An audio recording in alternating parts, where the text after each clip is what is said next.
കൊച്ചിയിൽ കക്കൂസ് മാലിന്യ ടാങ്കറുകൾ വിജിലൻസ് പിടികൂടി. ലൈസൻസ് ഇല്ലാത്ത 2 ടാങ്കറുകളാണ് കസ്റ്റഡിയിലെടുത്തത്. ലൈസൻസ് ഉള്ള 25 ടാങ്കറുകൾ മാനദണ്ഡങ്ങൾ ലംഘിച്ചതായും കണ്ടെത്തലുണ്ട്. ബിനിൽ വിവരങ്ങളുമായി ചേരുകയാണ്. Binil, good morning. ഈ ലൈസൻസ് ഇല്ലാത്ത വാഹനങ്ങൾ പിടിച്ചത് എവിടെയാണ്? ഇത് ആരുടെ ഉടമസ്ഥതയിലുള്ളതാണ്? എവിടെ നിന്ന് എവിടേക്കാണ് ഈ മാലിന്യങ്ങൾ കൊണ്ടുപോയത്?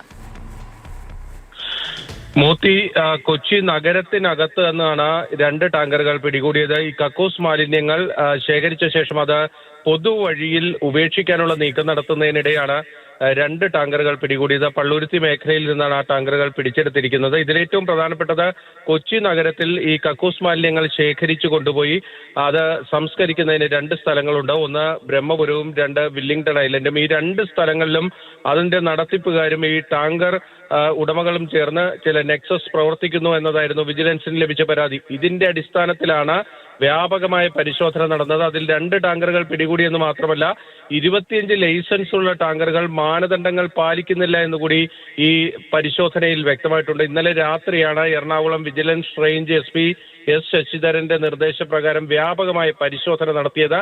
അതോടൊപ്പം തന്നെ ഈ മാലിന്യങ്ങൾ ശേഖരിക്കുന്ന 2 പോയിന്റുകൾ, അതായത് വില്ലിംഗ്ടൺ ഐലൻഡിലും ബ്രഹ്മപുരത്തും CCTV ക്യാമറകൾ പ്രവർത്തിക്കുന്നില്ല എന്നുകൂടി വിജിലൻസിന്റെ പരിശോധനയിൽ വ്യക്തമായിട്ടുണ്ട്. കാരണം ഈ CCTV ക്യാമറകൾ അവിടെ സ്ഥാപിച്ചിരിക്കുന്നത് ഈ മാലിന്യ ടാങ്കറുകൾ വരുന്നതും പോകുന്നതുമായിട്ടുള്ള കാര്യങ്ങൾ കൃത്യമായി മനസ്സിലാക്കാനാണ്. അവിടെ ആ CCTV പ്രവർത്തിക്കുന്നില്ല എന്ന് ബോധ്യപ്പെട്ടതോടുകൂടി അവിടെ ക്രമക്കേടുകൾ നടക്കുന്നുണ്ട് എന്ന പ്രാഥമികമായ വിലയിരുത്തലിലേക്ക് വിജിലൻസ് എത്തുകയും ചെയ്തിട്ടുണ്ട്.